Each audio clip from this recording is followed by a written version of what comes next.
Hi, and welcome to this week's Three Legs, Four Wheels F1 podcast. It's Paul here with Dan. Chris. Lee, wake up. Lee. You still sleeping it off? Yeah. It was a bit, wasn't it? Formula Prozac. I want to talk gently just to make sure that all our listeners, we don't disturb them. Are we going for the sort of around midnight DJ kind of almost. thing? Dan, you're the expert on that. Yeah. Hello and welcome to this week's Three Legs, Four Wheels podcast. It's Dan here with The rest of us. Don't tell your mom. So, Monaco. Yeah, you know how we said Monaco was like a outdated, outmoded parade? Mm-hmm. We weren't wrong. I don't think it's Monaco's fault, that race. I think Monaco is just Monaco. I think Pirelli fucked it. I'm not even sure Pirelli did. I think for years the most exciting things at Monaco have been crashes. And wet weather. Yeah, and it was occasionally pit stop screw-ups. But it was Pirelli's fault that everyone was driving so within their limits. There was nothing like that. Yeah, nobody had a chance to switch tyre strategy because track position was king. I've seen some people on various sports forums and on replying to comments on other media channels that the cars are too wide now. So, well, the cars are as wide now as they were when Mansell and Senna were racing in 91, 92. It was 90. It was after 96 that the cars got slimmed. They got slimmed Yeah. and then they got widened again. Now, the cars are wider than they were a couple of years ago. Yeah, but they're not. But you're talking inches. It's not like a massive thing, is it? No, it's not. No, I mean, we used to... for And some yourself. people calling for Monaco to not be on the calendar anymore. Some people saying it should be an exhibition race where it's not part of the championship because it's not a race. It's a parade. It's an event for Formula One, but it's not a race. I disagree with that. I do. It's not a race, but it is an amazing test of driver skill. And it's not the most interesting thing to watch when it's a parade like it was this weekend. But That's not. It's it not really the parade. pushes the drivers to the limit. Yeah, it's not the parade which upsets me. It's how slow they had to go. Yeah, then that wasn't pushing to the No. limit. Because It wasn't them pushing the cars to the limit, but it's that's still not the testing their skills to the limit. But like I said before, that's not the circuit or the car's fault. That's the tyre. Pirelli brought 3 different tyres and none of them worked for the circuit. Like, none of them worked. The Couldn't- hype is off the first time we've seen Couldn't them. turn the harder one on, so that just. Well, no, the hardest of the 3 compounds was Well, that ended up being technically the best race tyre in the end, didn't it? what was it, the Super Soft worked better than the Ultra Soft. But that's only because the Ultrasoft wasn't working at all, Joe. It's Yeah. like when you've got cars going round 15 seconds off what qualifying pace was, and they're still graining tyres. Well, it wasn't quite 15 seconds. Pole was like a 111, was it? Paul was 110.8. It was, Oh. it was 15 seconds off at one point, wasn't it? At one point they were in, About I thi- 120. They were in the low 120s, Yeah. even up at the front end. Mm-hmm. You're going to make me have to look on the FIA Yes, left-handed website, Googling aren't is you? the thing. So there's not. We can start at the back and try and work our way forward if we want to, but I mean, we really won't have an awful lot to say apart from the people who had incidents because No. yeah. Nothing happened. It was awful. It Williams was were a rubbish. boring race. Grosjean was rubbish. Haas had a actually, poor weekend. Actually, no. Grosjean wasn't rubbish compared to his last 2 outings. He started towards the back and finished towards the and back. finished towards the back and didn't plant his car into a wall or anyone else. Yeah, but Unfortunately, in the last 2 outings, he was relatively well placed when he Made punted his mistakes. car into the wall. so this goes with our theory, and we're going back to the days of Lotus Grosjean, that he's either fast and crashy or completely anonymous. Yeah. It Yeah. also goes to the idea that maybe the car's all right and the drivers are maybe the car's better than we think it is, and it's the drivers that are the problem with the car. We'll start with Haas then. In that Yeah. case, since we start talking about them, Kevin Magnussen had an interesting point after qualifying because they qualified way down the pack as well. He said that the team was surprised at how in the difference in performance from Spain to Monaco. Now, they didn't expect to be like where they were in Spain, where they were relatively competitive behind the top three teams. But they were so far off, and K-Mag just blamed it on not being able to find a good balance. So a good balance in the last sector is useless in the first two, and if you get anything that works in the first two, it's useless for the last sector. We can't find a good balance. So it's more likely the car, the build of the car, doesn't work on slow circuits. So expect a similar sort of thing for Haas when we get to Budapest, and again in Singapore. Similar high downforce circuits. Could be that the high downforce package not the best. Right, just going back onto the timings, I'm looking at all of Daniel Ricciardo's lap times here. With him qualifying in pole 1:10.8 track record. His slowest lap, not including when he pitted on lap 17 and the virtual safety car on lap 73, his slowest lap was still 121.1 is jumping out at me here. So 11 seconds So slower. 11 seconds off pole time. So that's ridiculous. Yeah. Over a 2-mile circuit. Yeah. That's crazy. Yeah. I would say that... are we just going to have a general chat about this race? I think so. Right. I think so. Because the big thing that stood out to me was the lack of retirements, which was clearly because the cars were going slow. But going with that, considering how everyone was driving within themselves... Well within themselves, I thought it was shocking the amount of incidents that Lance Stroll had. Overheated his brakes, and that's what caused his first puncture. Yeah. But did that not come across as fucking crazy? No, what The came fact across when as- he said he didn't, like he said, there's something wrong with the front of the car. Yeah, that came now- across as crazy when he didn't know what had happened. Yeah. But don't forget, the radio message was delayed. They showed it after he'd had a puncture. So, I mean, F1 broadcasting have done this for years. Creative editing. Yeah. What Not had necessarily happened? creative editing, but they always delay the radio messages. Just in case, so they can put the beep machine in when needed. Yeah. And what had actually happened was Lance Stroll had said, "There's something wrong with the front of the car. I don't know what it is." Then his brakes overheated and caused the puncture. Well, there, his Then- brakes over. He clipped the barrier. 2 laps before. No, it was the second puncture he had. That's the brakes overheating. The first puncture he had was when he... First puncture was off the barrier. Yeah. But yeah, something's up with the front of the car. That was the brakes overheating one. I thought that was the first one. No, that was the second one. Right. And he said there's something wrong with the front of the car and I don't know what it is. Then his brakes overheated. Then he got the puncture. Yeah. Then we saw it and heard the message when he was limping around with the puncture. Yeah. So you can't have a go at him specifically for that. And he came out right in front of the leaders and got blue flagged until the entire field went past him. However, generally, you can have a go at him for He was awful this weekend. being so far off it in a car that's so far off it. The whole Williams package was so far off it squared. Williams were the last two. Sorokin wasn't looking too bad in quali at least. Was No, he? he looked quite strong. Quali got to Q2, was it for quali 12th? I think. I feel a bit So sorry it was for about 13th. Sorokin because he seems to be getting lumped in with Lance Stroll, Yeah. and he is not the same as Lance Stroll. I don't know. It's too early to tell. I mean, all right, okay, we're 5 races in. No, but he was a 6 reasonably races good in. GP2 driver as well. You know, Yeah. I think there's still a Formula 1 driver might be. Well, Sorokin finished ahead of Stroll. Yeah. But they were the last 2 finishes. Yeah. To cross the line, and I mean, in all honesty, the damage that Lance Stroll had was at the second puncture. That he was lucky that he didn't lose a front wing. He looked like a man that didn't belong there. This He did weekend. last year as well. It was last year where he didn't know how to get extra heat into his tyres, Well, I wasn't think- it? I think- Into his brakes, he said, my brakes are too cold. How do I put heat into my brakes? And then he put extra heat in his brakes, and his brakes overheated. Well, I think I said to you last year, didn't we? We were having a conversation similar to this, that if Monaco's a test to show us who the really, really good drivers are, then that scale should work both ends. Yeah.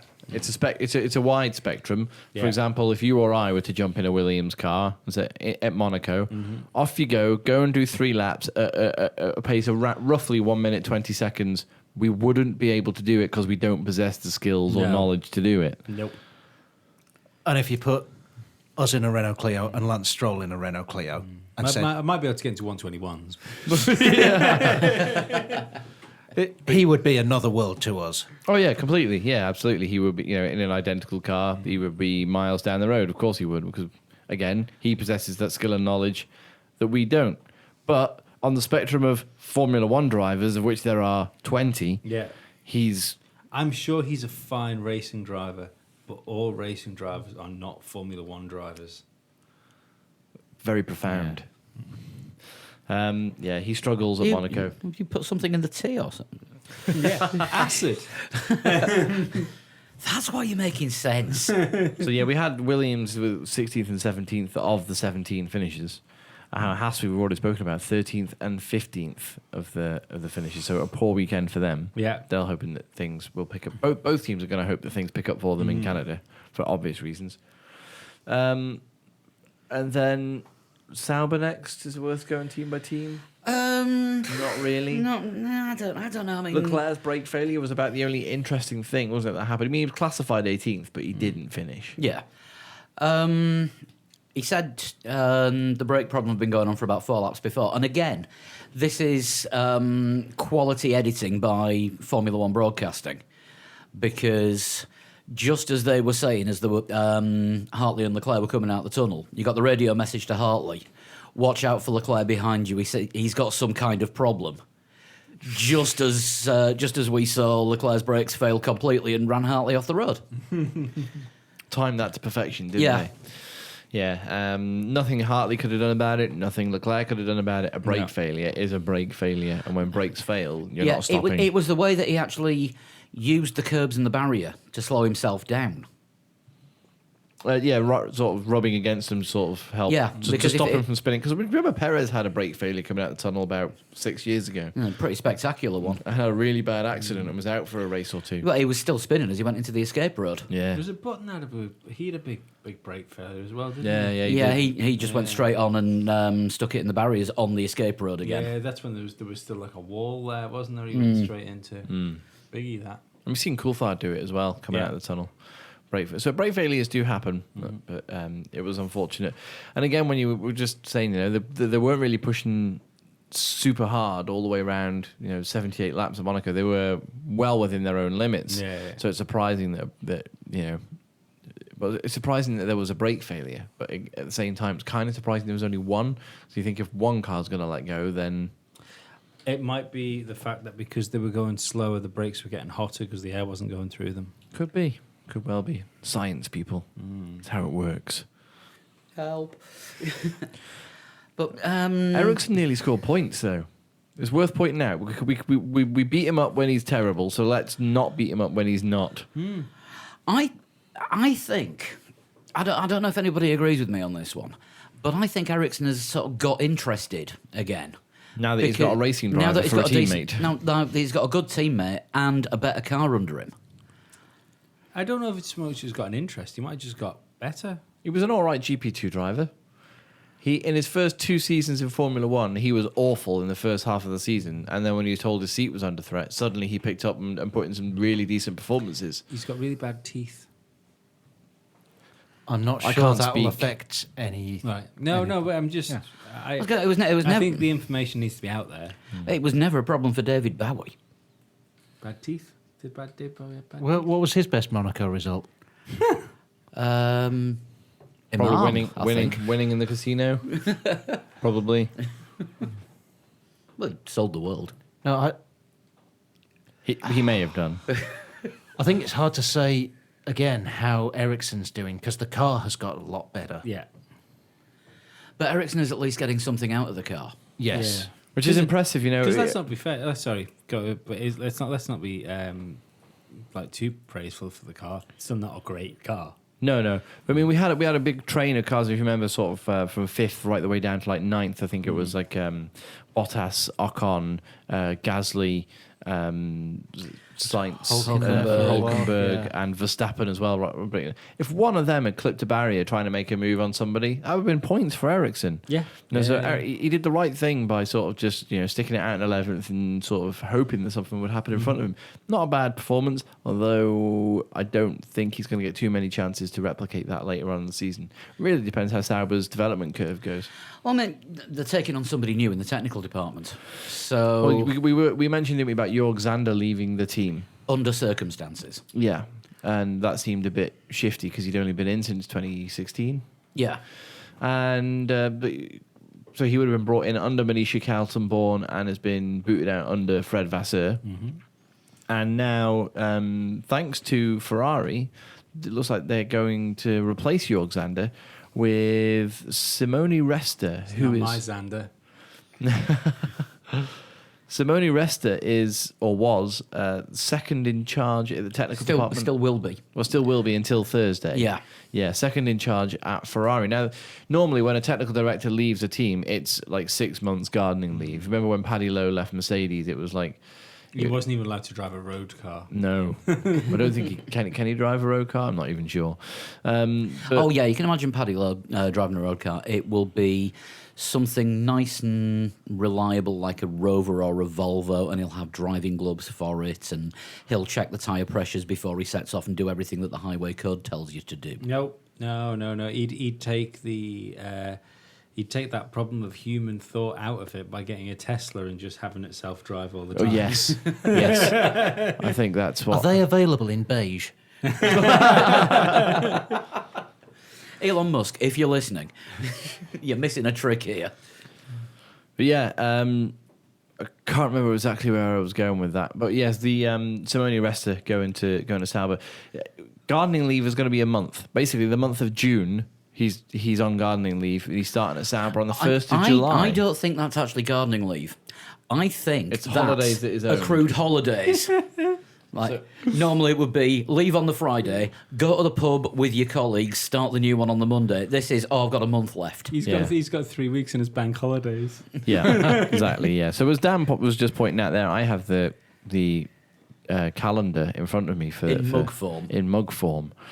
So he will not be available for the Canadian Grand Prix at Montreal, which is 8th to the 10th. He can't sing along to Jacques Villeneuve. No, he can't do that Hashtag for Jack us. Attack. Yeah, which is coming very soon, and you won't be able to escape it. The French Grand Prix from the 22nd to the 24th, he'll miss that as well, so the return to France. Yeah. Austria, though, the race falls on the 1st of July, which is supposed to be his first day at Sauber. Yes. And So- it's also the nearest Grand Prix to Sauber's headquarters. Which is in Switzerland. Yes. So, will he just turn up as an observer on the race day, or can he observe and not do any action in the run up to the Austrian Grand Prix? Bearing in mind he's taking the job as technical director, and I think there's bits of that Sauber that are last year's Haas, which would be 2016's Ferrari. Yeah. I think he already knows that car inside out. Probably. That's my new conspiracy theory, anyway. No, Oh, I think it's- the I Sauber's think an you're right. individual car, though. I do quite like the. Yeah, no, but I think Paul's right in saying the gardening leave thing. It's not real gardening leave. No, it's You know, holidays and just- bank holidays. He yeah. wants. He's having a break before he starts his new job. Oh, he's got to move house from Italy to Switzerland. Yeah. Yeah. So his first full weekend, Simone Resta, his first full weekend at Sauber will be the British Grand Prix at Silverstone, 6th to 8th of July. Yeah. So if Sauber have an upturn of fortunes in the second half of the season, might have something to do with his technical partnership with Ferrari, essentially sending their number 2 man to head up the technical department at Sauber, Yeah. which just... We know that Haas have got like a technical partnership with Ferrari, but it looks like they're also extending that through the Alfa Romeo brand with Sauber as well. Did anyone clock at the end of the race on Sunday? The Sky crew talking about Ferrari looking at Charles Leclerc for the Ferrari seat next year. There's been a few sort of murmurings about that over the last week. Because he's being good enough. Because Toyota are already denying that they've signed Kimi for World Rally Championship for next year. Right. Would Kimi go back to World Rally Championship? Well, apparently no, because it's been officially denied by both sides. But if it's official denouncement, then it's Never going to believe happen. anything until it's been officially denied. Thank you, Sir Humphrey. But I'd be surprised by that because I always thought that was the bonus of being a Ferrari driver. That when you stop driving a Ferrari, you just become an ambassador and get paid the same amount of money to walk around in a Ferrari shirt. Or a Ferrari jacket. Yeah. Yeah, I'm but- not sure that's kind of Kimi's aim in life. Yeah, but Alonso stopped being a Ferrari driver and he now gets paid a lot of money to walk around in a Kimoa hat. This is true. Before Schumacher signed for Mercedes, did he not walk around at occasional races in Ferrari gear as what was it? What is his title? Something like team strategist, or something like that. Yeah. He had an actual job with Ferrari, and he wasn't allowed to talk to the press when he was in that role. And he wore those incredibly tight crew neck Ferrari jumpers that were like ribbed. Yes, I know Yeah. what you mean. Yeah, It was almost like they made them especially for Schumacher because you never saw anybody else wear them. I know they probably were on sale, but they were about £5,000 each. yeah, yeah. So McLaren then. Bland. Well, Alonso was one of two drivers to say this is probably the worst race they've ever taken part in. Alonso had a good race until his car stopped. Well, Alonso kind of wished he was back at Indy, I think, more than anything. Stoffel's kicking off. Stoffel's attacked the team, which is Yeah, let's go all silly season. I think Stoffel knows that his seat's under threat. So does that mean Alonso's staying at McLaren? I don't know, but it looks like Van Dorn's unhappy because he says that splitting the strategies that they completely sacrificed his race to try and save Alonso's. A split strategy will always not be 100% perfect for one of the two It drivers. was only 2 laps, though. It was only 2 laps. They Yeah. left him out 2 laps longer, Yeah, and they said help Fernando. So it's not like Three. 3 was it? Yeah, it was. They didn't Kimmy him. They didn't leave him out for like 15 laps. No, and on fucking rims. get more canvas on show than in the Louvre. And let's Yeah. face it, he was fucking shite before that. Don't hold back. Say what you think. Yeah. yeah. Again, not a strong drive around Monaco at all. Stoffel Van Dorn, 14th in that. We just said how disappointing Haas's weekend was. Well, he was sandwiched right between them. Well, before the pit stops even came around, before the first lot of pit stops, I'm sure he was sat in about bloody his 15th position there. Yeah. Yeah, I remember saying whilst we were doing the live blog, how is Van Dorn right near the back? Yeah, what happened he's there? Right, he was right down there, and he had Alonso a- was like 7th. He had a Yeah. bad pit stop as well. There was a problem with the traffic lights, so he lost about 3 seconds waiting for him to change, and then he just came out in traffic. But that was before, even before the pit stops happened. Yeah, he was well But down. he down. wasn't Yeah, yeah. he wasn't on it. But he's attacking the team is not the way forward unless he's already trying to vie for another drive elsewhere, saying I'm better than this. Yeah. Let's have a look. Just looking at comparative lap times, he was anything up to 4 seconds off Ricciardo's pace at the front. And again, nobody else was pushing. No. So yeah, it's that's a bit odd for Stoffel. I like Stoffel. I think I watched him tear up GP2 for those 2 seasons and really thought he was going to be something special in Formula One, but he's He's not, He's because not. if he, doing it. regardless of what the car's like, and to be fair, doesn't seem like a bad car. No, looking more Yeah. like K-Mag than Lewis Hamilton, put it Yeah. that way. Is Stoffel Van Dorn a victim of all the hype that he got before he'd even set foot in a Formula One car? Because McLaren were doing this as well. They were bigging him up. He's going to be the next Lewis Hamilton. Because I remember you saying this Yeah.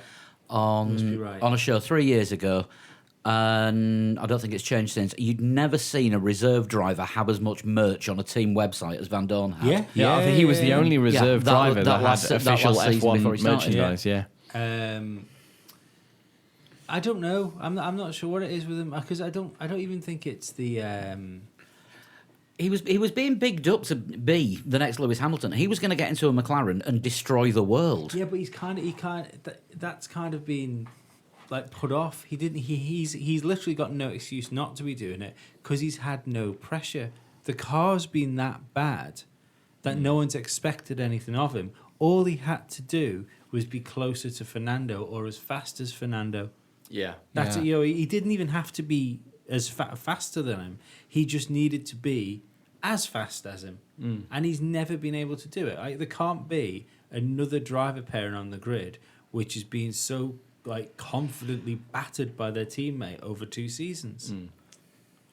It's Even like Schumacher Barrichello. yeah. Barrichello would give Schumacher a race every now and again. Yeah. Well, Schumacher said that himself, didn't he? He said the reason that he had it written into his contract that Barrichello had to move over for him, it was a sign of respect. He said because he said 9 times out of 10 I'll be quicker than Barrichello. He said, but it's those 1 times through the course of the season that can swing a championship. Yeah. Yeah. Yeah.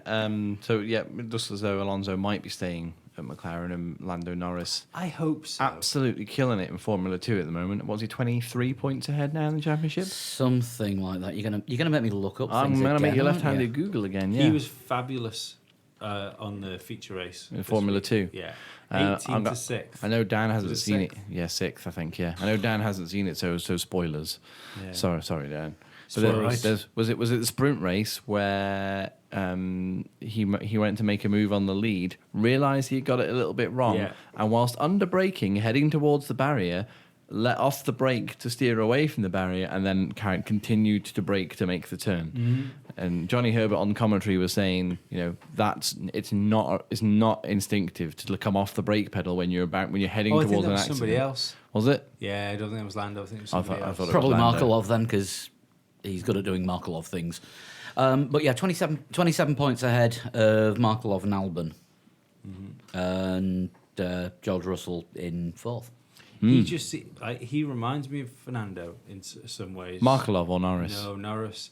He's just like Both very he good must drivers, have though. this relentless pace about him, because regardless of what happens from where he starts or what happens to him during the race, come the end of the race, he's somewhere respectable. Yeah. There's just he finds a way to the podium most times, and if he's not, starting like we say last in the feature race, Yeah. if he can't find his way to the podium, he finds his way deep into the points. I think he's actually more of a Prost than an Alonso, because he does It's the hair, isn't it?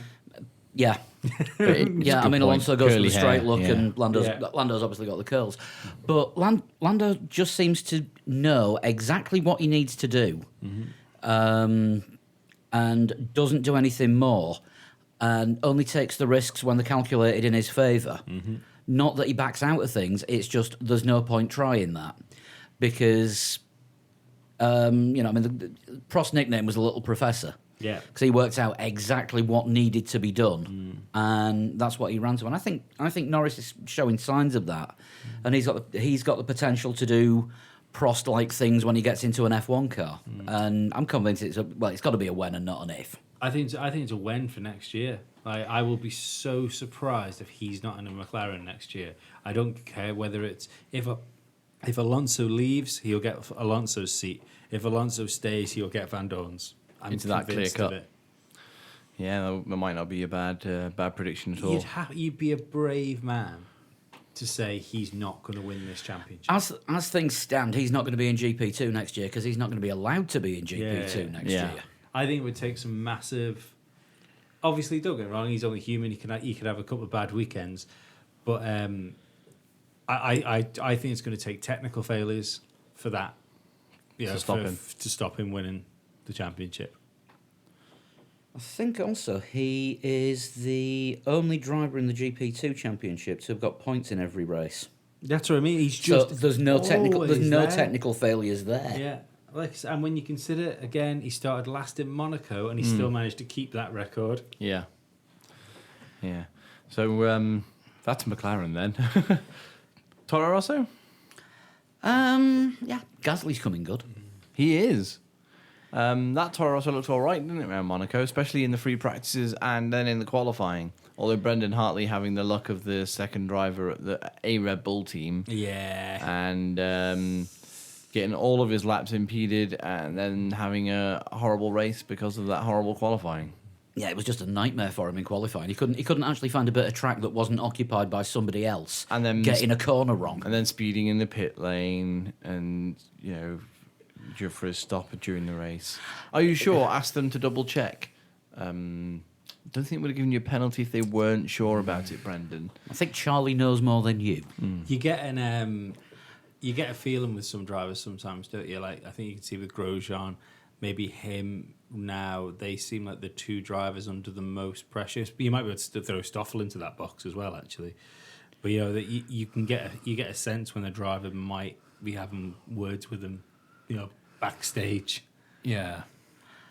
Yeah, I mean we've not seen Helmut Marko take Hartley to one side and have a arm round the shoulder chat like he did with Max Verstappen Exactly. a couple of months ago. But I mean Brandon Hartley, it's a combination of bad luck that he's definitely getting bad luck sometimes, and other times it just shows how much of a world of difference there is between a WEC car and an F1 car. Yeah. Oh yeah, absolutely. Yeah. I mean, you can't deny his racing credentials because you don't get that much success in a top flight competition like WEC. No. But that doesn't make you a good But it doesn't Formula One necessarily make driver. you a good Formula One driver. To be honest, I don't think Toro Rosso is the best place to become a good Formula One driver. To be honest. I wonder what he'd have been like in a Haas. Yeah, it's good. You know, it's a reliable, solid mid-grid car with no experimentation like a Honda engine that may or may not work or may not blow up. Oh hey, there's no excuse. Gasly's finished 7th. No, I didn't mean the car. I meant the philosophy of the team. Yeah. But- Because Toro Rosso, you're in dead man's shoes and you've got another 20 people behind you looking at your shoes. We can't blame it on the Just Honda as- engine at Monaco. No. But Not when the winning engine was 165 horsepower down. Yeah. Exactly. But no, just the whole philosophy of Toro Rosso is like nothing is permanent here. Yeah. Do you know what? That isn't it awful though. I know we're jumping around a little bit, but all anyone can say is what like the most boring race of all time. And Daniel Ricciardo's going, hang on, give me a break here. That this might be one of like the best wins for somebody of this generation. One of the best managed drives, Yeah. definitely. Yeah. He wasn't under pressure for as much of the race as he ought to have been. No, Anyway, we've not got to that Yeah. point. Well, yet. he was under pressure, but the pressure was coming from his own car. yeah, But yeah, fantastic performance by Gasly though. Oh yeah, really Yeah, was. Yeah. Have Honda actually got everything sorted and they've now actually built a reasonable mid-grid engine? It's possible, especially if they're working better with Toro Rosso than they were with McLaren, rather than McLaren saying, this is how it goes, fix it. Toro Yeah. Rosso go, well, okay, well, what do you need from us in order to help you make this engine quicker for us? Yeah, I mean, it just goes to show that while McLaren is under new ownership and it's a new broom and it's sweeping things clean, the complete de-ronification hasn't happened yet. That broom still has its original handle. Yeah. But it's really ergonomically designed. And surprisingly light. And it's also a vacuum cleaner if you press a button. But yeah, I can't see Hartley staying beyond the end of this season, unfortunately. Which it'll be a shame, but it's the nature of the team that he's in. I think it depends what Ricardo does as well. Yeah, the drivers that are above him. But if you were Helmut Marko and Ricardo said, right, okay, my contract's up, I don't want to stay here, I'm going to Mercedes or Ferrari, Yeah. regardless of where he goes. You've now got a seat in the big boy team. Carlos Sainz fills it. You think? Yeah. Eve 'cause- What's your pecking order? You've got three drivers to choose from. You've got Sainz, Gasly, and Hartley. That order. Hartley is not going to be in your first two choices. No. See, I don't think it's going to be as clear cut if Gasly keeps doing what he's doing. Because let's not forget, so far, like this year, up until Monaco, really, Yeah. Sainz has been pretty average. Well, in Sainz's race, he was average because he qualified ahead of Hulkenberg and finished behind him, I believe. Yeah, no, that's what I said, up until Monaco. He's blaming the strategy on that. Yeah. It's turned him into what I call a lemon hernia, Right, okay. bitter and twisted. Yeah. So, And yellow. yeah. It's like banana hernia then. I don't know. I'm a bit confused with Sainz. I thought he'd blow the doors off Hulkenberg this year. and he hasn't done. No. Whereas Gasly is taking a car which probably shouldn't be where he's putting it and putting it And places. Gasly finished ahead of both the Renaults in to swing it slightly towards Gasly's case. Has Hulkenberg upped his game though? Because it's just the thought of I'm not the fastest gunslinger in town. I better improve. No, I think Hulkenberg is a world champion if you give him a In the car. right car. Yeah, he's Jensen Button, German Jensen Button. German Jensen. Yeah, all he needs is a go in a good car. A car that's And- 8/10 quicker than everyone else. Yeah, and he'll bring you a world championship. But yeah, no, I do. I think he's like Hulkenberg's a good driver, and like it's not his fault he's never been on a podium or never had a win. That makes Hulkenberg Jensen Taste, or Taste, which is German for button. Is it really? Yes, There you are. Jensen it would be as well, wouldn't it? Jensen Taste or Yeah. Jensen Taste. Oh dear. I've just killed that. Yeah, haven't you I? have. Let's move on. Force India was it next? No, well, yeah. No, just wanted to talk about the complaints that Sainz actually had. Oh, right. Okay, yeah. Because Hair was in his eyes. yeah, he's saying he got the only way to describe it is Van scuffled. Dorned. Yeah. Yeah. It can't be being Van Dorn. It's being Kimmied. Yeah. Yeah, yeah, that is taking it to the furthest extreme, which it was. Science questioned Renault's decision to give him ultrasofts. He ended up finishing over 40 seconds behind Hulkenberg, who he qualified ahead of.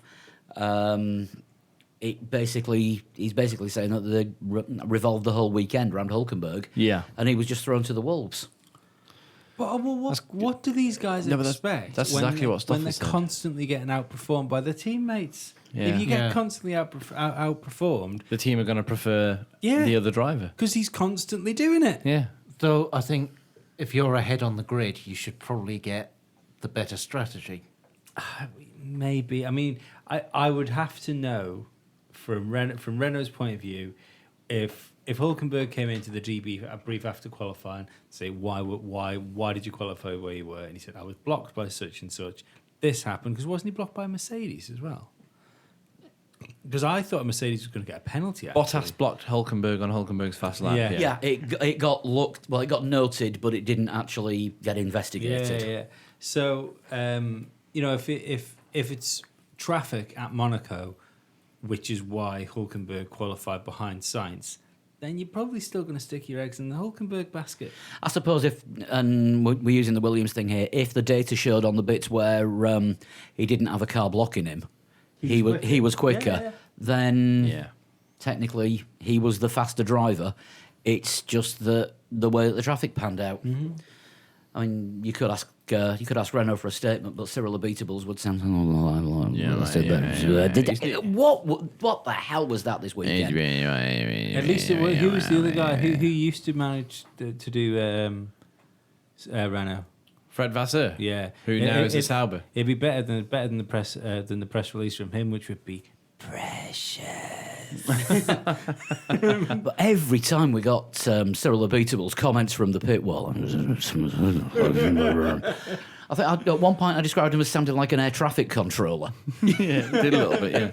Or reading which train was arriving at the next platform at a very small station. It was hard enough to keep awake anyway, but when You're listening to Midnight DJ Cyril Abitable. Those voices only say. Dan's actually yawning as we're doing this. It's quite warm in this room. But those, And we're talking Monaco. Those Yeah. people, when they talk, they can only say like certain things like, that are audible, because it'll always be like reg number X5621. So, Force India. Sorry, carry on. Force India. Back in the room. Binary. I don't know what happened to Perez. Ocon though was back on form. In a circuit where Force India was saying, was nowhere, was Yeah. it? Like proper nowhere. Yeah, but a circuit where we were expecting Force India to, even Force India themselves said, yeah, Monaco probably a write-off. Yeah, probably not. Yeah, I mean, we're before- gonna wait until Canada for our next good race. Yeah, go Canada. Before qualifying, it was, well, we might get a car into Q3, but we're not sure. They actually got both. But Yeah, and then Ocon went forward, finished. Well, did he finish where he qualified? 6th place. Yeah. For Ocon, which is the best of the rest, given that Verstappen started right at the back of the grid. 6th place, best of the rest, and then Perez 12th. I don't really recall what happened, but did he have a bad pit stop where he couldn't get a wheel nut loose or something? He lost a few seconds in the pits because there was a problem. But with traffic, did that lose him like all those places? That's crazy. He's a strange case, Ocon, this year, isn't he? Something like, yeah, Perez's pit stop lap was 4 seconds down on everybody else's, so that it was a real bad one. Yeah. Margins are small at Monaco as well when it comes to stuff like that. 4 seconds is 8 cars, if Yeah. not, Yeah, I was not more. watching the Indy 500 after the Monaco race, and it was what was it? It's a football field a second, and if you lose 2 seconds in the pits, that's 2 football fields you're behind. That's an interesting way of putting it when you consider they're travelling it. So if they're travelling, about 200 miles an hour, Yeah. that's approximately 100 metres a second. So Yeah. that's about right. Yeah, it didn't sort of hit home, knowing how long a football pitch is. Yeah.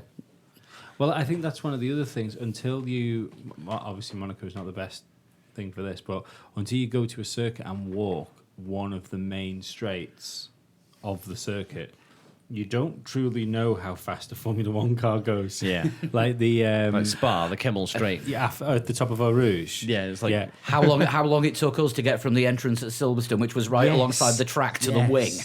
But like I've walked all up Eau Rouge and straight down that straight to leave the circuit, and like that's a fucking walk. Like Yeah. it's a proper walk.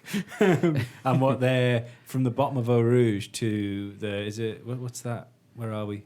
Eau Rouge up to Radion and then onto the Kemmel Straight. The the La chicane Source, after is it La Source? La Source is the one after the start line. No, after the Kemmel Straight.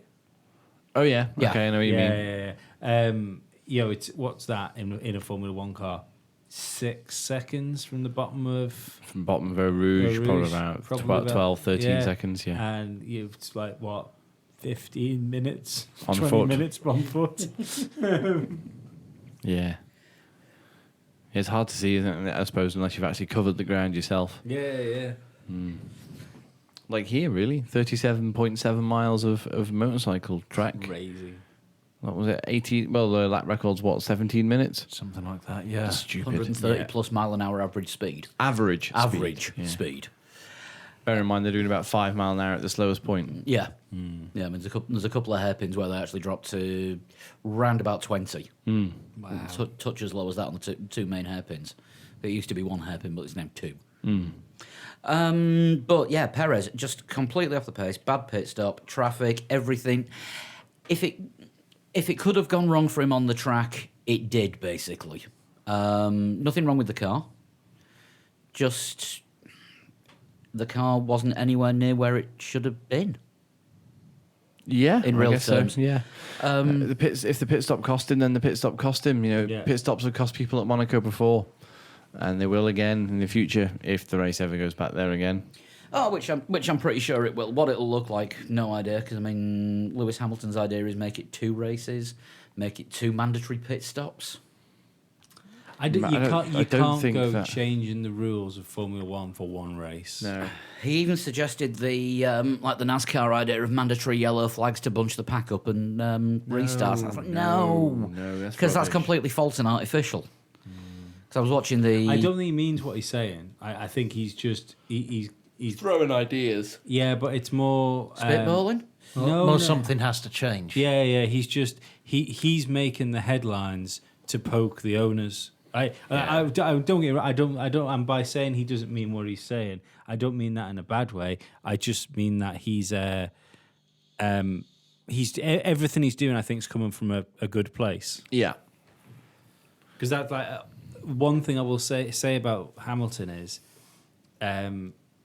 he seems to put forward ideas that wouldn't necessarily benefit himself most Formula One drivers, when they come up with ideas, it'll be if it's Red Bull, for instance, it might just happen to benefit fucking Aero, for instance, whereas Lewis seems to put ideas forward which would genuinely benefit the greater sport. good of Formula One. Yeah. Like all the Benetton suggestions in the 90s that just benefited cheating. Yeah.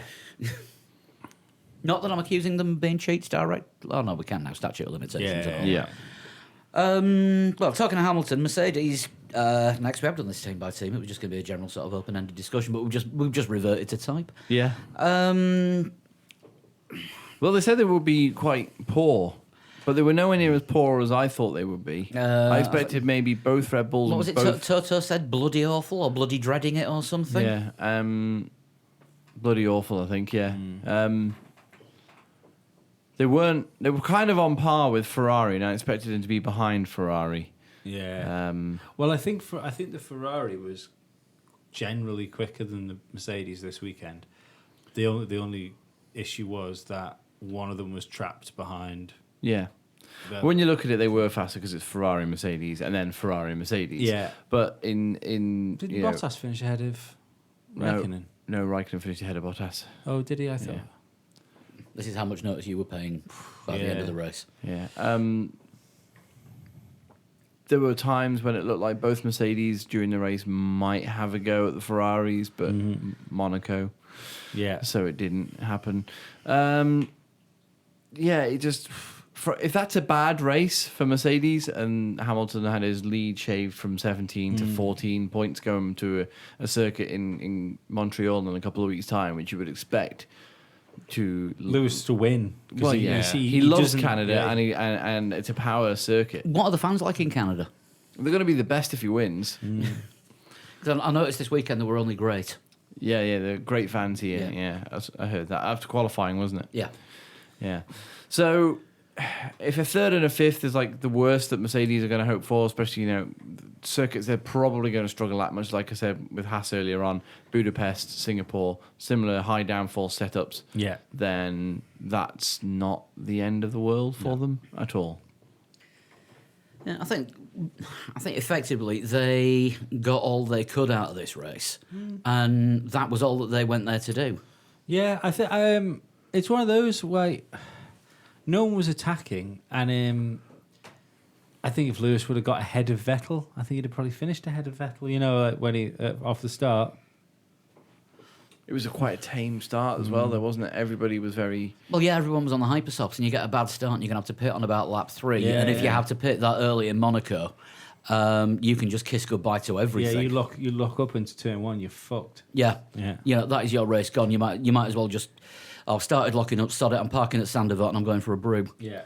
I was kind of surprised that Verstappen didn't pit immediately and go on to a set of tyres to last the whole race.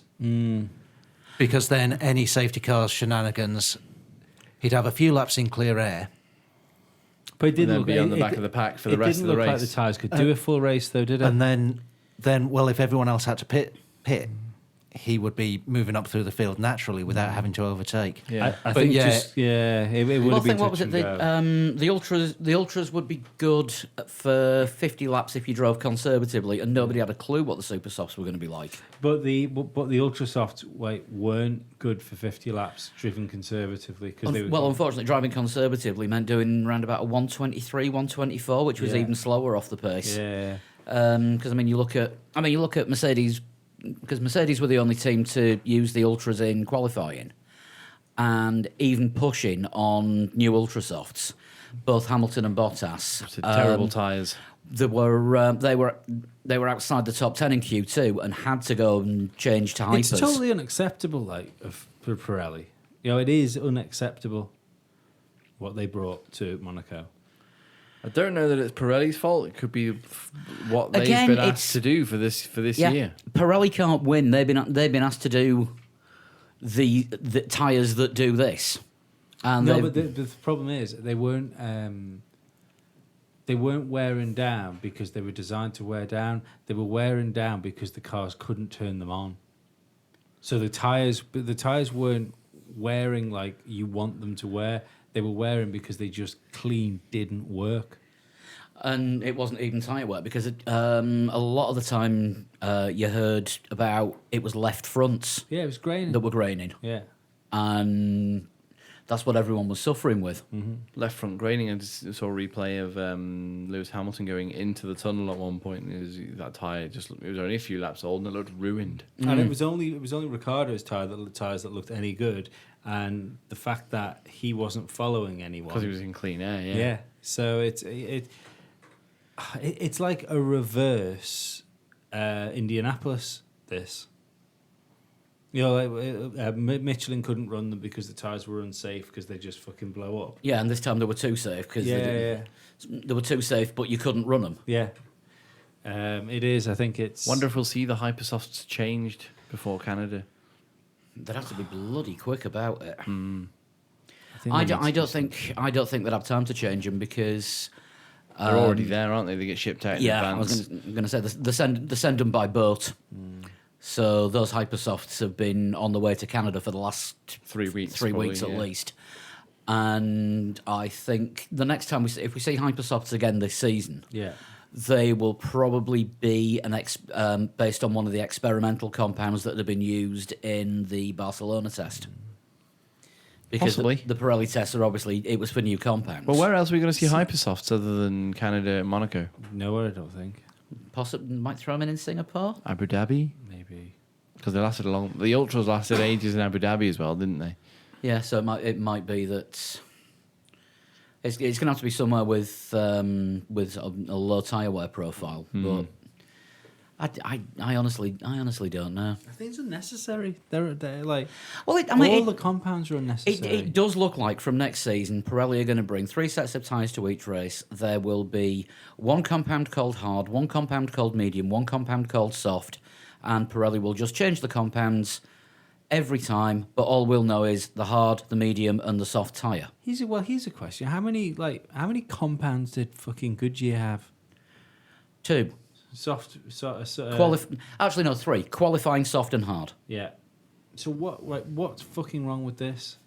Well, that's what it looks like it's going to be coming in next season. No, but Don't forget you're that. still going to end up with Don't a forget that- load of compounds. They're just going to name them more sensibly for the races, aren't Yeah. Yeah, you're not going to see different colours every Yeah. week. You're not going to have the hardest tyre being the super soft. they? Yeah, Which doesn't make any sense to the Yeah. new viewer. The hardest tyre is going to be the hard tyre. Yeah. But you can't have, with the different levels, because I don't know if you've noticed on the graphics before the race, they're now rating the tyre wear index of the track surface at each Grand Prix out of 5. Yeah. So you're going to have tyres that are more suited to that particular form of tarmac because Silverstone, with its new surface, the MotoGP compliant one, Yeah. is going to be a world of difference from Singapore, which is driven Road on by tarmac. everybody every but day. But think about back when, back to Goodyear Bridgestone days. Yeah. They used to have special Monaco tyres back in those days. Yeah, that's okay. I mean, the cars are different. Monaco is Monaco. I mean, Formula One as a whole. Yeah. Realistically, like the idea of tires being having to degrade to spice the racing up means Formula One's fucked. Tires shouldn't be up to the tire manufacturer to make the racing better. If anything, it should be a case of simplifying the tires, having a quick tire that wears down a bit, that wears down having a hard tire that wears down half as fast as the soft tire. That's what I'm trying to say. And you want them to be as equal across the board as you could possibly get them. Tires should be like a negated fact when it comes to Formula One. Yeah. When they went back to slicks Yeah. from the grooved tyres, was that 2009, 2010? Something like that. 9, wasn't it? And do you remember it was option and Prime and option. Yeah. The options had a green stripe on them. Yeah. The primes didn't. Do we need to know anything more than that? Nope. That's what we're getting next year. It's just that Exactly. there's now going to be you've got a choice of 3 to use over the course of the. But I course can't of the help with weekend. because of all the different compounds they've got. I can't help but think that they're overcomplicating it. But that's what they've been asked to do. Oh, I know it's what they've been asked to do. Well, The 3 tyre rule, I like that. Taking 3 sets rather than just like two lots, rather than taking just the. Yeah, but you know what? You see, if the racing was good, you wouldn't care. If the racing was good and the cars could overtake, even if it was just they brought one tyre that lasted the whole fucking race, and they didn't even need to Or change one it. tyre that lasted the whole season. Like Yeah. Bernie doesn't Bernie want was it. complaining that they, Yeah. they would But do. if the cars could race each other and they could go flat out on those tyres from the beginning of the race to the end of the race, Yeah, you wouldn't care. You wouldn't care. No. So it's just But they're a victim of the aero war, aren't they? Because the tyres actually end up getting into problems when you get too close behind another car because of the dirty air that it's throwing out. So next year we're going to have the amended aero regulations, which mean it'll be easier for cars to follow, draft, drift, and pass. yeah. So are the tyres going to change with regard to that? I think the big problem is just the amount of them. I know what you said just then, saying like, oh well, it's what they've been asked to do. I think it was probably in the contract that they wanted more compounds because they wanted that fucking rainbow poster. But they're not going to have that from next year. But the compounds will still exist, won't they?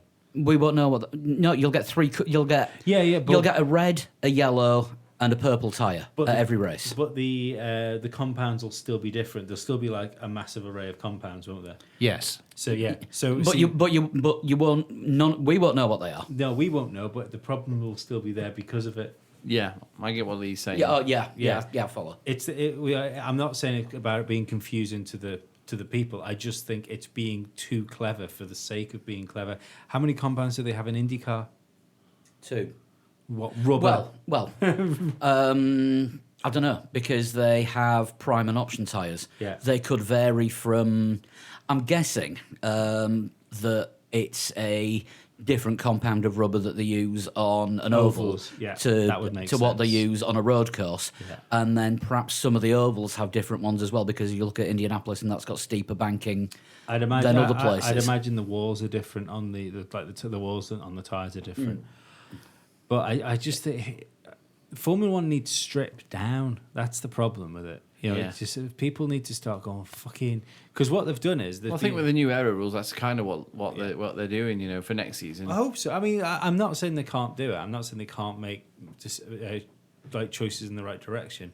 But at some point, someone needs to go. Well, hang on a second. There's been this issue now for a few years, and instead of addressing the issue, which is hopefully what the aero regs are doing, to fix the issue, they've just been putting another layer of bullshit on top of it.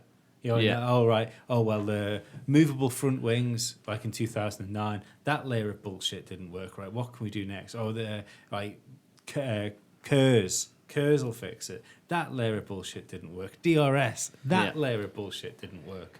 Mandatory fuel stops. No Yeah. mandatory fuel stops. Yeah. So it's just like the foundations are shoddy, so it doesn't matter how much you build on top of it. Just got to strip it back and start again. So Red Bull then. Actually, Well, we haven't we haven't done done Ferrari yet. I mean, non-event really for Ferrari. Qualified second, fourth, finished second, fourth. Vettel couldn't get past. There wasn't the space to do it. They were both under threat from Mercedes, but as we said, they weren't passed. Vettel had wrecked his front left tyre, so couldn't push too far behind. Despite being 165 horsepower down. Yeah, That's ridiculous. He shouldn't have won that race. Yeah. You know, in a genuine competition, he shouldn't have been able to win it. Yeah, because it was a race of management for Daniel Ricciardo, wasn't it? He was managing his brake temperatures because, of course, He was without 2 gears down. without having the extra, without having the extra engine braking, he's not got the brakes there for him as well. Yeah. And of course, the brakes are and smaller. of course because they weigh a yes. lot. So, sorry, have we covered Ferrari? Yeah, It would appear Yeah. so. Yeah. So Danny Rick lost his MG UK, which has energy from braking fed into it. So that helps energy slow- had to go somewhere. helps slow the car down. Yeah. And of course, the energy that it was generating from the braking had to go somewhere, which stayed in the brakes, and that's why the temperature shot up. So he was having to manage that better. Yeah. Which is the point Was I was it about to continually make. harvesting as well? Because his light was on through the whole race. That I was think his the light- driving style. The light was to warn that he didn't have the power, Right. so the driver behind didn't expect him to accelerate normally. And because there was more heat being pumped out, the MGUH was constantly harvesting and just dispersing energy rather than using it. Right. Because the MGUH, as I understand it, takes in that the H stands for heat. Yeah. From the but turbo gases. it can only store so much, and because of all the extra heat that was being pumped out by the brakes, the MGUH was harvesting it but having to disperse it because there's a heat sink on there for any of the heat that can't be converted into energy if the energy store's full.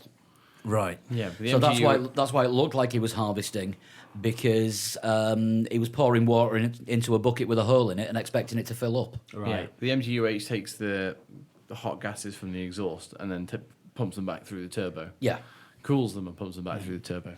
but So- of course the gases were hotter. With Yeah. everything was hotter at the back end of the car. Yep, complete and utter management. 160 horsepower down, 2 gears missing. Well, not missing, just couldn't reach them. Just not there. Made his car as wide as possible. Which It is is not- ridiculous, though, that there was maybe 2 laps where Yeah. Vettel was Close enough to attack. looked like a threat on Ricciardo. Well, that's it. And then backed off. Yeah, but that's what I was just going to say. He didn't have to make his car wide because the cars couldn't follow each other because of the tyres. Yeah. Yeah, Well, that should have been the setup for a thrilling Yeah. race. Yeah, yeah. Where Vettel Vettel's pushing looks Ricciardo. like getting past every Mansell opportunity. Senna-esque. Yeah. Yeah. And Mansell had to pit for the puncture. Yeah. 91, 92, as I was saying Something like before. that. I think it was And he 92. came out right behind Senna and was on his tail for like the final 6 laps. Yeah, but yeah. Senna put his car in all the right places and won the race. Just like Ricciardo did this weekend. Unfortunately, Exactly. the right place was just on the track and no, he was yeah. ahead of Vettel. The thing is, Vettel should have got the message and will have got the message. Ricciardo's got a problem. He's got an issue with his He car. did. He did get the message. Yeah, so he would have got that message. Ricciardo's got a problem. Do what you can. What he should have been able to do was, well, okay, well, if he's got a problem, let's see how much more of a problem I can give him. Force him into making an error. Yeah, force but he him, force wasn't him able to do it. No, but force his car No. into breaking down further. You know what I mean? Like force Danny to drive in a certain way that doesn't manage his car, and it did overheat, and things broke on it that meant he had to retire, which would have been heartbreaking for Danny. Yeah. Yeah. Because we all feel it was a little bit of redemption for 2016, don't we? Yeah. But I'm not entirely sure it was completely on merit. Oh, I think The managing drive the managing was on merit, drive was, but yeah, I know. but you, nobody behind him he pushed him. If somebody would have been able to attack him, he wouldn't have won the race. Yeah, Dude, that's the thing. Vettel couldn't get close enough to even attempt an overtake, which and goes it's- back to what you just said. Yeah. So it's It would have been a classic victory if it had been the Mansell Senna race. If Vettel was 0.3 of a second behind him for 40 laps and couldn't find a way past. Yeah, Yeah. was constantly looking at Yeah. every turn a way to get by and couldn't find one. Yeah. And Yeah. that would have been a hell of a race to watch as well. because let's face it, it's like he didn't win that race because he had the fastest car. Even Vettel clearly had a faster car, but he couldn't drive the car fast because if he'd have drove the car fast, his wheels would have fell apart. Yeah. Yeah. Yeah, I mean, racing should be the fastest car wins. Yeah, it's a fucking radical idea, Paul, and I think it just might work someday. You know, it Well, you should be able to make up for a slightly slower car by being a better driver. Yeah. Yeah, it would be like Dan, who does triathlons with long distance races, all of a sudden finding out that he can beat Usain Bolt over 100 meters just by doing one particular thing. Yeah. Yeah, by having a race that's Shooting one, you, no, Usain no, by having a lane that by having a race that's one lane wide, and giving Usain Bolt trainers that fall apart after 60 meters. That's what it's like. Yeah. But I mean, hats off to Ricciardo for the win. He's finally broken his jinx of actually winning from somewhere within the top 3. Yeah. And it was great. When I said maybe the win wasn't on merit, not because of his managing drive, No. but because nobody attacked him for it. Yeah.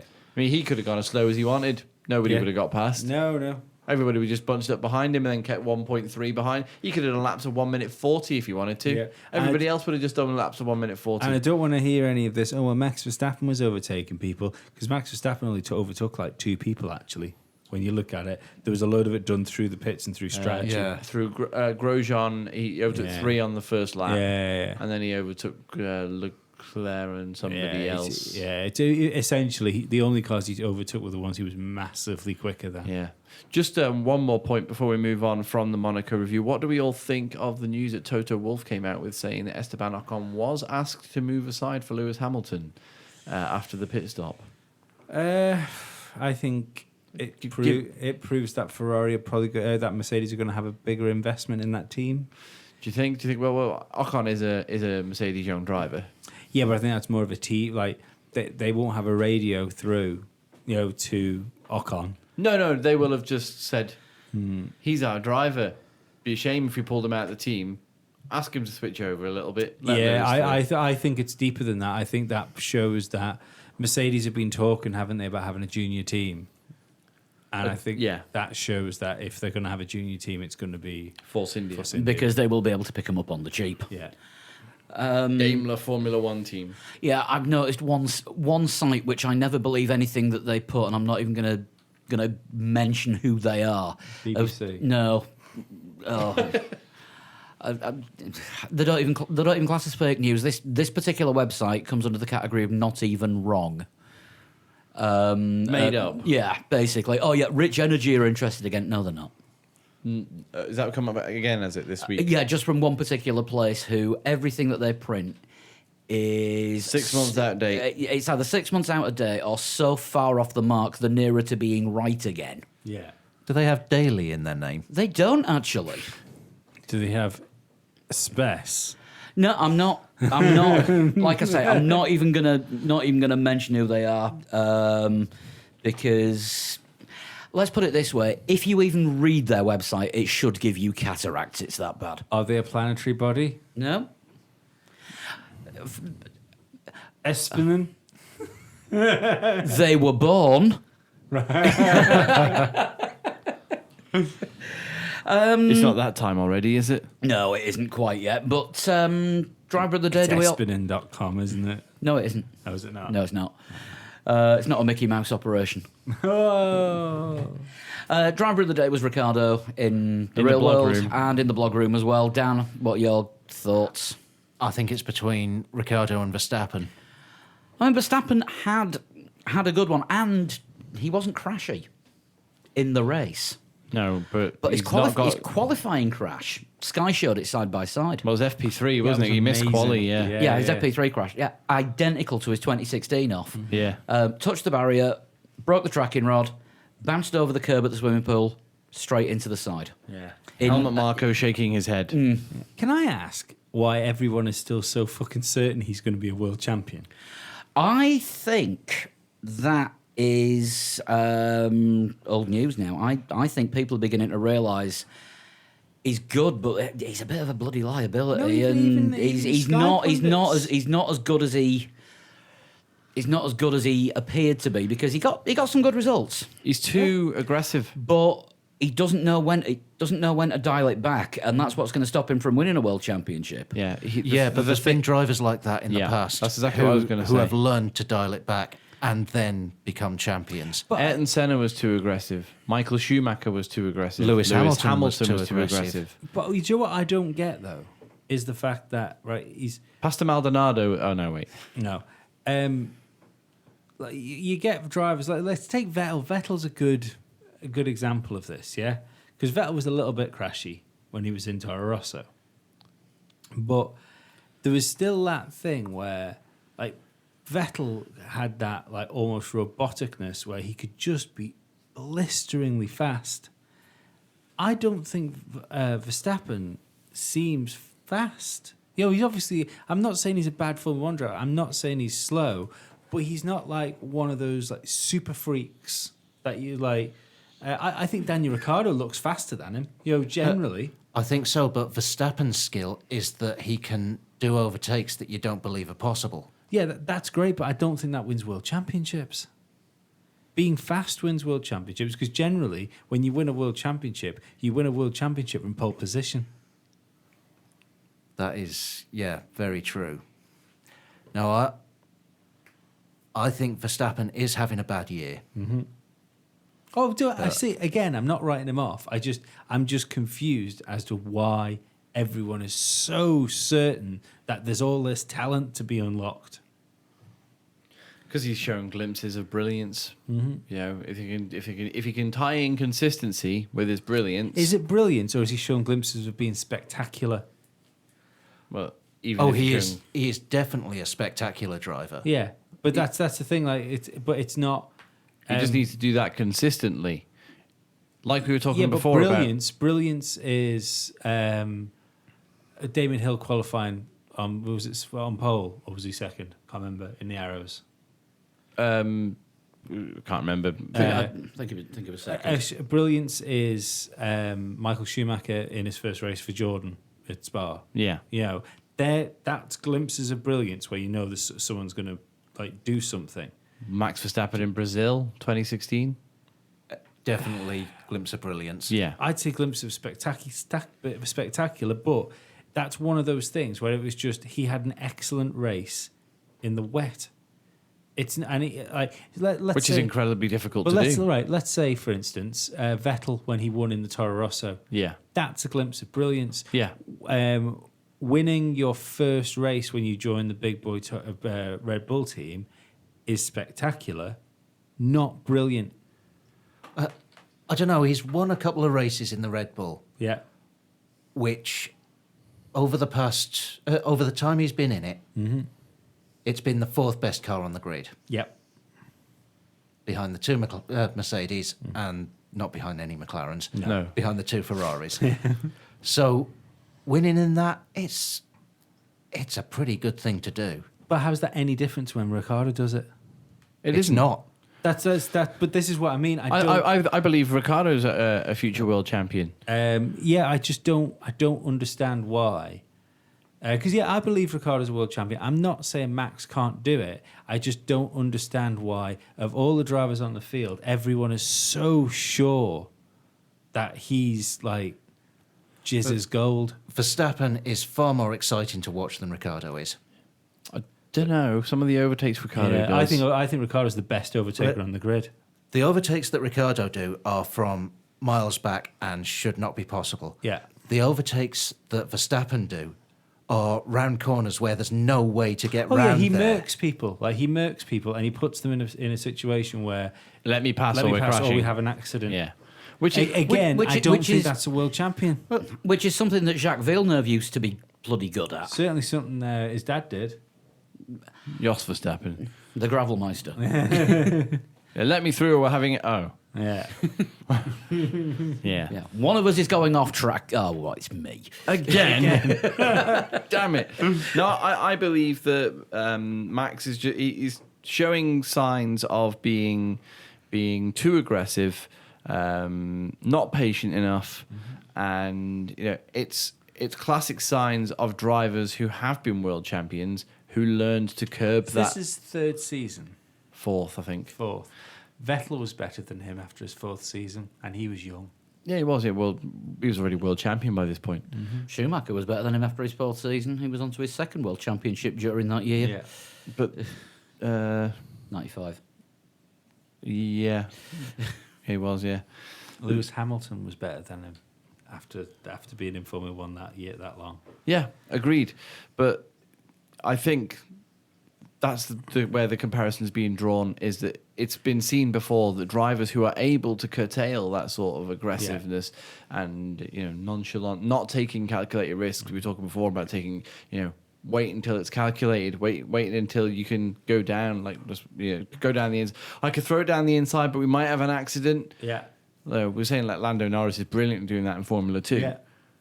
Max needs to learn from Lando Norris. There you go, how to be more calculated. But do you not think Schumacher had to do it. Schumacher had to learn how to be more calculated. do you not think that maybe the closest thing that Max Verstappen is to another driver on the grid is to be a quicker version of Grosjean? Because he could become he could well become a Grosjean, or he could become a Michael Schumacher. Yeah, I think if you've been doing this for 4 years, and your own sort of impetulance is what's causing you the problems, and you haven't addressed it after 4 years, I think if you start to address that either means he can't address it, Yeah. or he won't address it. So if he does that just mean that he then won't be fast anymore? No, I just think it's a desperation whilst Ricardo's still on the team because he's got a driver who's able to match him. I think Ricardo and Verstappen, if that Red Bull was to be capable of producing like a championship-winning car, I think they would have an epic inter-team battle for, like more so than Hamilton Rosberg. I think they'd have more crashes. Yeah, I don't think there'd be Ricardo's crashes. yeah, I can see what you're saying with that. Yeah, Max is definitely the more Because aggressive. I think that's why Max is more crashy at the minute. If Max drives more like Danny, Yeah. he'll be sound. He'll win races, and if the opportunity comes his way, he'll win a world championship. It's not going to plan. See, it's not right. The Red Bull camp isn't going to plan. The idea was Max Verstappen comes in, he beds himself in, he learns, he gets on top of Ricardo. Ricardo becomes Webber. Max Verstappen becomes Vettel. Everybody stays how they are. What has happened is Ricardo had a shaky season where sort of Max sort of destabilised him, and somewhere along the lines, Ricardo has properly got on top of Verstappen. Yeah, I think Ricardo is very good at learning, and I think he's learned from Vettel. Yeah. And I think he's learned from Verstappen as well. Yeah. That's a sign of an all-round driver where you are prepared and able to learn from somebody younger and newer to the sport than you. Yeah. Rather than just your elders, Yeah. as it were. You can't tell me that there isn't some people in Red Bull that are going, fucking hell. We signed the wrong fucking guy. Is the balance shifting in Red Bull towards Ricardo at the minute? Well, he's their number one is driver. Is it going to be a case of Ricardo's coming up for a contract renewal at the end of this year, or a new contract with another team at the end of this year, and he's not even bothering to state a preference as to where he wants to be, whether he wants to stay or whether he wants to move on? My speculation here, wild speculation, Is what we're good at. last year Verstappen was told, right, beat Ricardo, show you're better than him, and we'll build the team around you. Yeah. And the desperation is because he's not beating Ricardo. Yeah. So if Ricardo stays on the team, it will be actual equal treatment for them. Yeah. I think Ricardo is going to have to stay because people keep saying Merc or Ferrari for Ricardo. I can't see Merc Could go to getting Renault. rid of. Yeah, but I can't. Well, he wants to win a world championship. Renault aren't going to be doing that for a couple of years. Yeah. But Red Bull Neither might are Red not Bull. be. Yeah, exactly, yeah. The thing is, you've got a Mercedes team that works. I don't think Bottas is going anywhere.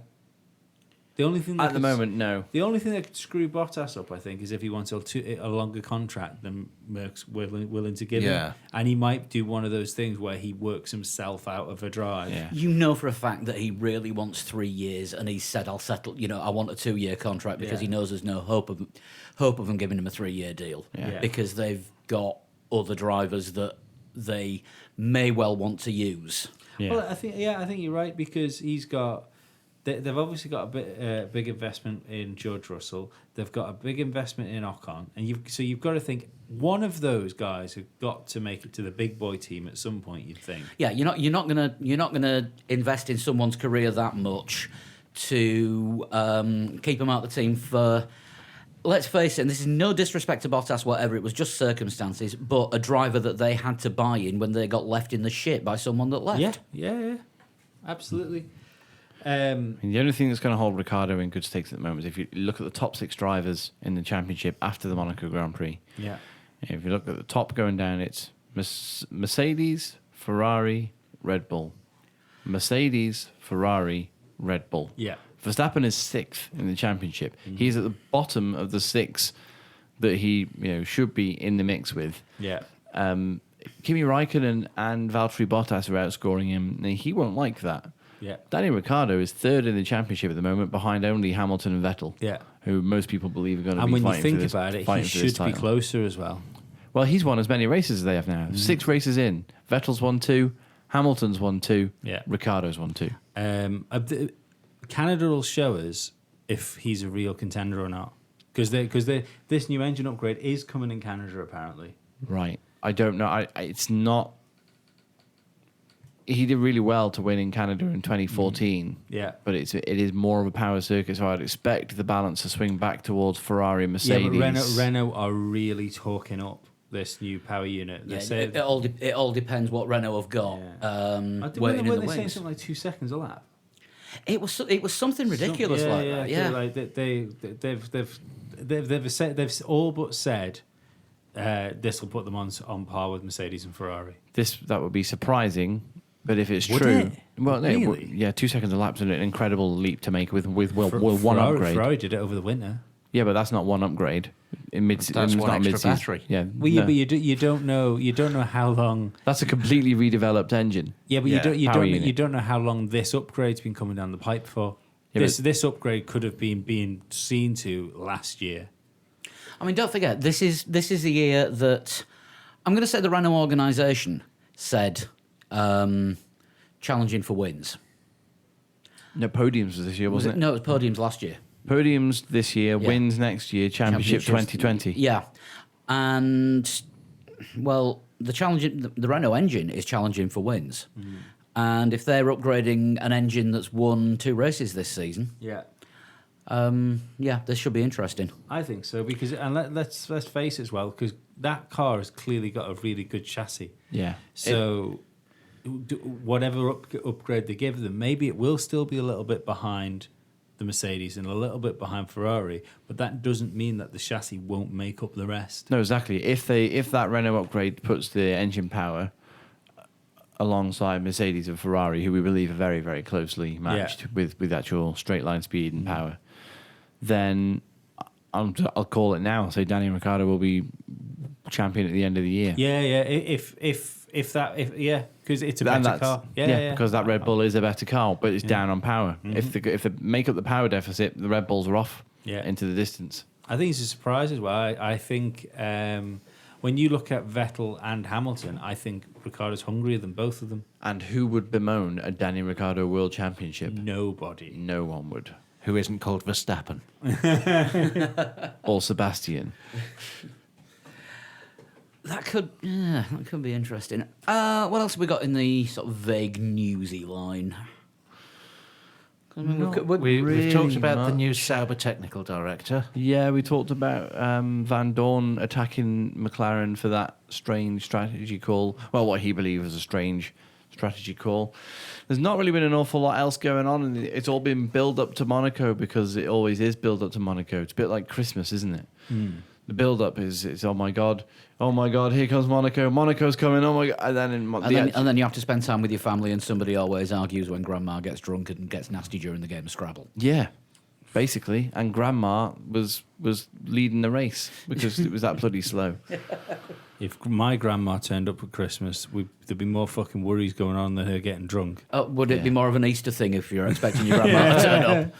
If you want to know more about that joke, listen to the Patreon show, which you can do by subscribing $1 a month at patreon.com/3legs4wheels. Smooth. Oh, I know. What's not going to be smooth is me passing you this guitar. And No, just go straight into it. Lee looking for what this week's total shunt's going to be. I was actually looking at the betting odds for Daniel Ricciardo to win the World Championship. Well, seeing as we've got as far as total Total shunt, Sean. I've already got Total it. Sean. I've got it. It's here. Everybody, it's a total shunt. you've kind of given up on the idea of Read the Cedric. clues out to us. We should do a jingle. Yeah, but We kind of just did. It was brilliant. It helps Yeah. when you change the lyrics every week. It's more fun that way. I was born Da-da-da-da-dum. in 1988. For 30 this year, then. I competed in junior touring cars in 2008, winning 2 races in my opening season. Hang on, we had this one Oh. last week. Did we? It was Tom Christensen's son, Yes. who is a rally driver. Yeah, we did have it. Yes. Who sent this one in? Same guy as last week. No, Luke, yeah, but he messaged me today saying, will you do my total shunt this week? I So, said, Luke, listen to last week's show. yeah, because it was your... See, I could have given us an easy win there. Right, Yeah. I don't have one. There's no total shunt this week. You haven't got one. We win by default. Yay! Let's rock. Let's Default. Hang on a second. Default. Hang on. Have I got one on here? I could find one, but fuck it. We'll do it next week. Um, You need one for when I'm away anyway. No, I've got one on here and I've done that one. So we are total shuntless. How do you send in a total shunt? You can tweet me at a total shunt. Direct Yeah. message. Don't. I do have so I have someone in my Twitter right now, but I've got to go through all the messages and find one. yeah, bearing in mind. So essentially, Luke sabotaged total shunt. Derailed. It's amazing. We could just click stop and then you could find a total shunt and we could do it. Yeah, or we could do everything else and we can all go to bed Go early. home early and have a glass of wine. Yeah. that sounds like a good idea. Damn good idea, actually. Right, Formula Lee this week. It was Monaco, obviously, and it was in a Red Bull. Great bit of prediction. Well, 2 weeks ago, you said you set that task. yeah, you should have put some fucking money on that one, shouldn't I? I started doing that one as well. and I 18 was to like, 1 for the World Championship. That's all right. It's not bad. But Max Verstappen, 80 to 1. Oh dear. Now, I just want to check something here. Fernando Alonso, 1,500 to 1. Right, everybody that scored points in the top 20 had a faster time than the fastest lap in the Monaco Grand Prix. Unbelievable. Well done, everyone. Well done, everyone. And our winner this week, no spoilers until I actually say who it was, had a faster time than Danny Rick's pole time. What? So considering that these cars are that the cars These in the are these game are last season slower, spec yeah, cars. shows how fucking broken that game is. Or Or how just bro- how good our listeners are. No, it Or- shows how broken the game or is. how broken that Grand Prix was. Yes. I would agree with that. Because I think there was more physics went into this than went into the running of the race. There was nothing wrong with the fucking People qualifying. tried at this. There was nothing wrong with the qualifying time. People tried at this Formula Lee. Nobody was trying on Sunday. Sunday's race was a victory for data analytics. Yes. I didn't try. And advertisers. Yes. And many people with lots of money. Just talking of advertisers, just straw poll around this table. It's a traditional Monaco thing. Anyone know what Zepter is? What they do? What they Isn't make? isn't it a watch manufacturer? No.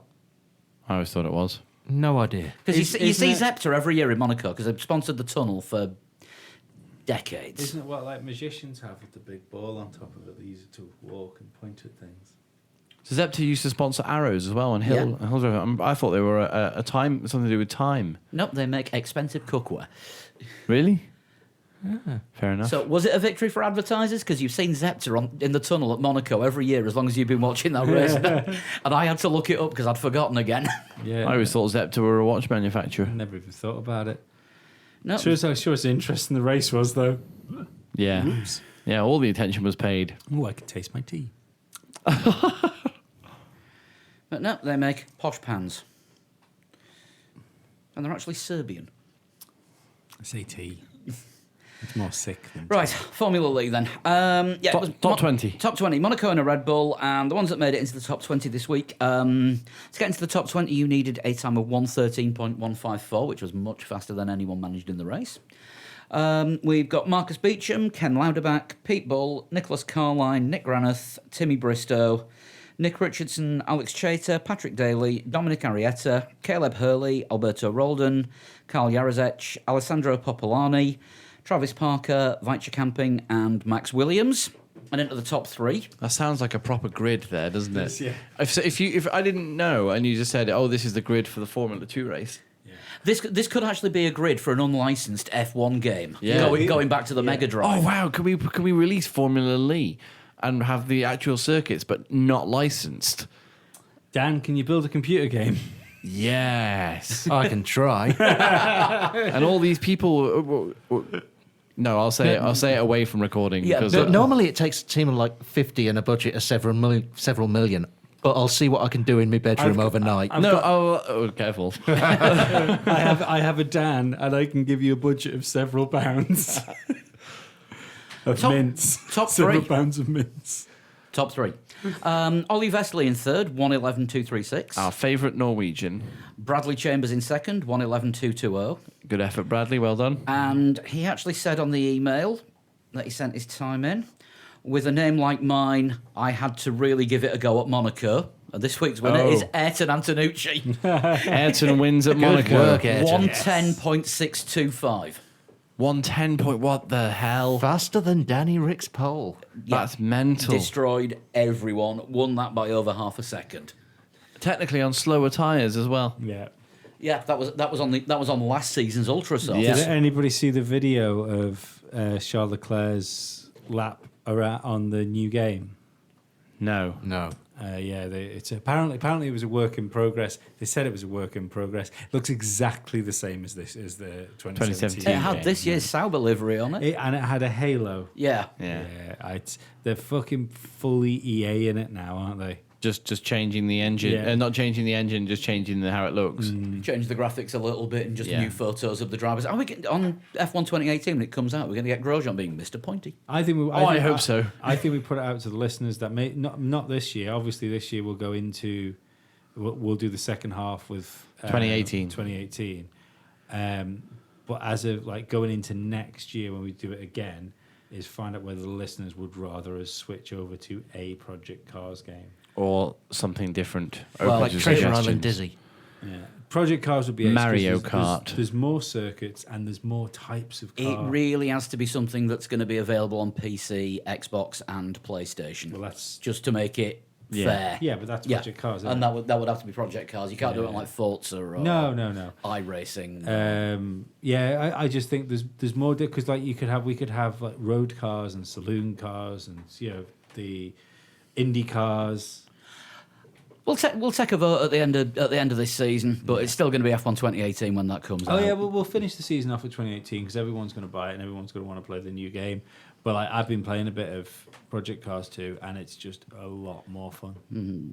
The only issue is I've seen a lot of people saying that it's bloody awful if you haven't got a steering wheel. It's not 2. Project Cars is unplayable with a controller. Project Cars 2, yeah. No, I find it quite fun. I found Project Cars 1 easier to play with a controller than I did Project Cars 2. Oh no, Project Cars 2 is grand. Project Cars 2 is really good. I mean, saying that I've got a steering wheel, it's just I've also got 2 cats, so I don't get a chance to get the steering wheel out without it being chewed.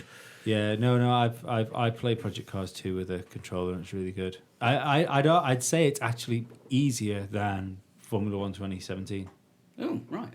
Talking of Formula 1 2017, Canada. We need a challenge. We need a challenge. We've had a Merc, haven't we? We have had the Merc. We had the Merc in Australia. We'll have it dry. Yay! Yeah. Yeah, because the last 2 years Canada's been wet. Yeah.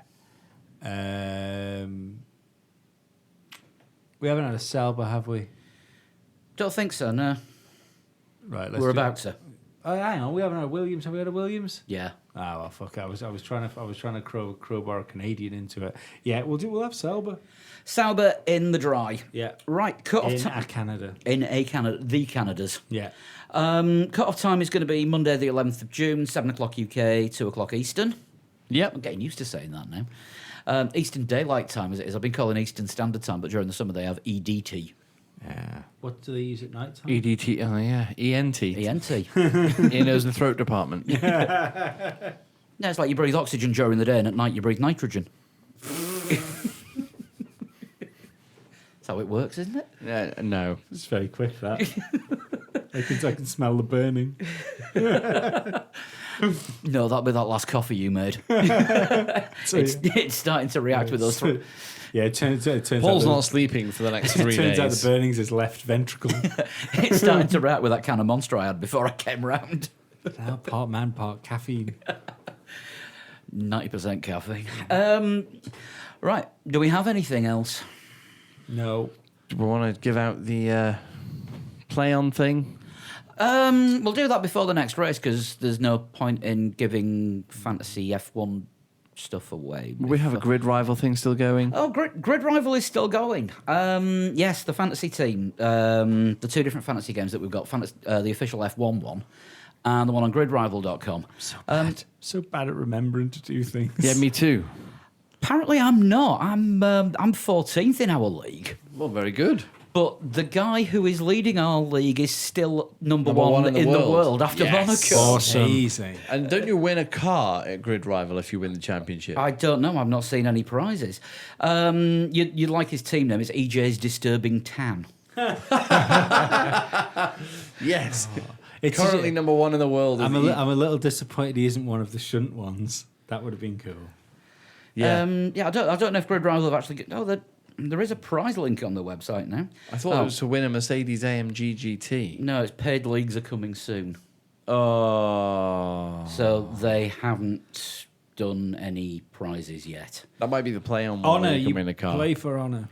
But if you go to the Formula One website, playon.com is listed there. But if you go to our website at 3legs4wheels.com, And go through our website. go through our website, click on the gaming link on the menu, and set an account up through PlayOn. If you're in the UK, Ireland, or Australia, and you play in the real money games, you will get a bonus when you make your first deposit. Is it $22 for the first 20 you deposit? Deposit $20 and get $22 added to your account. Excellent. That's on top of the $20 you put in. You don't just get $2 free. You get $22 free. Just to make it less complicated. Sounds like fun. And I wish we could do it over here, but they're not licensed for the Isle of Man yet. Oh dear. Not to worry. But it'll happen. And our American listeners will It'll have to happen wait for soon. that as well. Another thing our American listeners have been saying is F1 TV appeared to work fairly well this weekend. Well, Better than it did in Spain. yes, I think that's fair. We were saying that it's not like they've got a couple of fucking squirrels sorting the back end out, are they? I imagine they're going to sort it out fast. You'd hope. Yeah. It would just be good to see how it works over here as well without having to use a VPN. Yeah, well, it doesn't matter. Subtly hinted, Paul. Well, not fully working, just the archive races because we can't even get those without using a VPN. So if you'd like to get in touch with us and tell us how you're finding your F1 TV experiences, how would people do that, Paul? You can email us at 3legs4wheels@gmail.com, or you can tweet us at 3legs4wheels, or go onto our Facebook page. Just search for 3legs4wheels on Facebook. You can tweet us individually at Flood21? At Dan Dankleton. At a total shunt. and at Pablo100. And I'll plug the Patreon show again. I don't think we're going to be doing Le Mans. No, it's not. We're not getting there, are we? Are a few short. Let me just have a look at how Which is things fine, 'cause I stand. like A sleep few right Patreons now. short of a full race. Yeah. We're on 153. There's Nine- 2.5 weeks till Le Mans. Yeah, 97 to go. We need 97 more patrons between now and Le Mans weekend. If it happens, we will do the live blog. Of course we we get up to will. 250. But obviously, we want to thank our new patrons who have started pledging at patreon.com/3legs4wheels. And they are the ones that have signed up recently. Andrew, who increased his pledge again, 2 weeks on the trot. Whoa, good effort, Andrew. Jason, William, who has actually pledged $20 a month. Well, thank you, William. Huge thank you to Yeah, William. massive thank you. And Alexis and Dan, who have also pledged as well. Not you. Another Dan. Dan, But he's got a good name. that looks like Dan Puglisi. Dan Fighter. Yes.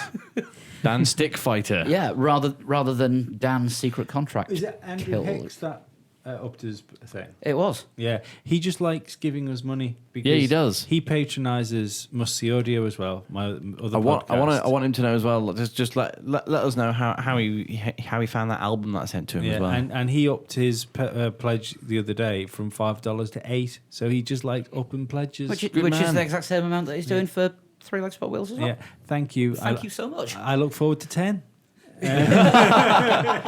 No, but I mean seriously. I mean the amount of money that it costs to host this and to Keep us in just software. just to keep it running. Equipment. Yeah, just keep it running. I mean, there are numerous bits of equipment that Hey. cost many hundreds of pounds in this room. So The other podcasts with Martin, I have to pay off all the historic sex claims as well. exactly. So You know, that you know. doesn't And how pay about for Martin's? itself. Do you want to get a plug for Must See Audio in? Yeah, you can go and listen to my other podcast, Must See Audio. It's like a comedy chat show, if you like. So one man show this week. It was a one-man show this week because I had no guest Oh, and who no did you get in? co-host. Me. I was the guest. So yeah, go and listen to that. It's fun. There's also an extra show that we've started doing called Not the Director's Cut, where we do voiceovers for films. So people watch the film whilst listening to the podcast, Yeah, it's all good. It's good. It's good. I'm enjoying doing and it. basically get to hear your commentary over the top of it. Yep. That sounds like fun. Sounds like Mystery Science Thursday. Poltergeist this week. That should be good. Yeah, Poltergeist. That's available to $5 and up patrons. Fair enough. Right, we are going to go and watch the TT, or bits of it, and we're also going to go stalking around the TT paddock. Yeah, we launched this with the Patreon podcast, didn't we? Yeah. Last week, so it's time to tell all the other listeners as well. Not really calling it 3 legs, 2 wheels, because there are sidecars as well. Yeah, 3 legs, less wheels. Keep an eye out on social media for stuff from the Isle of Man TT. I'm actually free to actually give you some reports and some videos and photos from the races, which start next Saturday. With this coming Saturday, for a week basically. We've got practices on throughout the evenings, and keep an eye out for me and Paul and anybody else who wants to join us, going around the paddock and seeing who we can find or what we can find, and posting it up on the site as well. Basically, annoying anyone that's It's ever. worth annoying. Yeah, much as we can find out. Absolutely. Right, we'll be back next week. We have Canada to preview, Yep. and see what else happens. In the meantime, we'll see you soon. Bye. Bye. Bye.